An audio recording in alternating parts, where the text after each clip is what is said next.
jeans and a t-shirt. He felt somewhat underdressed and so unworthy. Connie got in the car, which was the white 83 Ford LTD station wagon in mediocre condition with a broken hood latch, which depended on a rope or wire to hold it down. She was calm and ready for a night out, but Ken has no idea at first what she had in mind. When asking about a place to eat, she said, "Do you have any objection to McDonald's?" Ken could only think to himself few. He was lucky she didn't have elaborate taste in food and restaurants, and many girls would have dumped Ken on the spot had he been the one suggesting that. "No, sure, that's fine," he said. Ken had a disorganized total of between $20 and $30 cash on him, plus his Citibank MasterCard to spend with and his Mac card. They wound up going through the drive-thru, going Dutch on paying, and sitting in the parking lot, eating and engaging in small talk. "So Ken, what's your favorite color?" asked Connie. Blue, I guess. And Ken said, "Describe it." Ken had to think about forcing it. "Well," he said, "it represents positive things, like a blue sky on a nice day." "I see. Positive things. How about your favorite animal?" "A dog. Describe it." "I don't know. It's man's best friend. I might as well make my best friend my favorite." "What about you?" Ken asked. "I told you my favorite color and my favorite animal and describe them. How about describing your favorite guy named Ken here?" "Unusual," she said, plain and simple. They talked more. She would ask him questions out of the blue, such as what his father was like, as well as what the worst day of his life was, to name a few things. "I have to say," Ken said, "my worst day was when I got in trouble for grabbing this girl Kristen by the arm, shaking her, angry that she was smoking.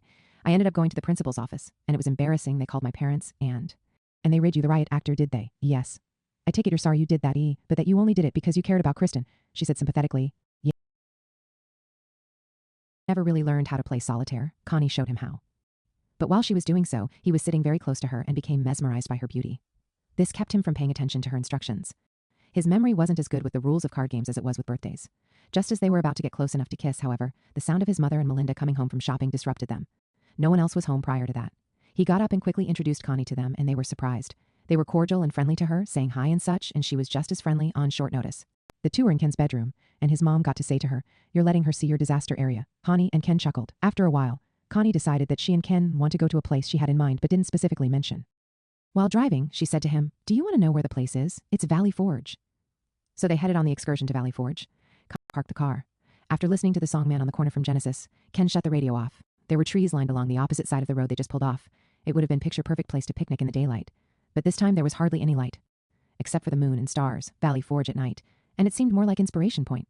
But here Ken was alone with a girl he known and worked with for just 3 months. They stepped out of the car. Connie led the way. She headed past the trees in the empty, grassy field, sort of inducing him to chase her. She was running vigorously down the hill of the foggy field, throwing her arms against the wind, virtually skipping. She looked so beautiful and yet so funny at the same time by the way she ran. Ken had previously been made fun of for the way he walked or ran, and she ran very similar. She looked like an old-fashioned girl, a lass from out of the past for lack of a better term, like someone out of a Bronte novel. Ken caught up with her in the middle of the field. When she turned around to look at him, she had an elated smile, like she was happy to be momentarily free from the squalor of the real world. You could see the appreciation she had for nature in her face. "Well, here we are," she said. "It's a beautiful night. No one around, nothing but the green grass, the trees, and the starry sky. Too bad the grass is wet, otherwise we'd be able to sit down in it. I heard that if you look up and stare into the stars long enough, everything that surrounds you will disappear." While in the field, Ken said, "You remember you said that I was an unusual person. Well, you're not so usual, yourself. And I also mean that as a compliment." They stayed. Ken asked about who she was leaning toward voting for. "Well, definitely not Clinton," she began by saying. "I really do wish Perot had have stayed in, because he really had some great ideas." At this point, in the 1992 election, it was between the time Perot dropped out and re-entered. They arrived back at Connie's house safely. Ken's fears were fading away, hesitant to get close to her physically again. When they found themselves sitting next to each other, seeing that the moment was right, Ken took his glasses off, and they kissed, and hence began a passionate makeout session which got hot and heavy at one point. During those magic moments, which were fairly brief, it seemed like much longer for Ken, who had several thoughts and feelings come and go in such a quick span of time. At one point, he looked to the back seat of his Ford LTD station wagon and wondered, "Should I make this my opportunity to take things to the next level with Connie?" he thought. But after a brief pause, Connie looked up at him after a long kiss and asked, "What's wrong?" "I'm thinking we probably shouldn't continue beyond this. You're headed off to that college. Eastern College, I think it is. I'll just let you off right here and now. You have my number and I have yours. So I guess this will just be good night?" Ken truly did want her at that moment, and from the smile on Connie's face, she seemed to feel the same. However, the thought of making love for the first time to her, in that place and those circumstances, just would not have been right. There was the risk that her mother or father would step out and find Ken deflowering their daughter, who was also, by the way, a devout Christian, and possibly had plans to save herself for marriage.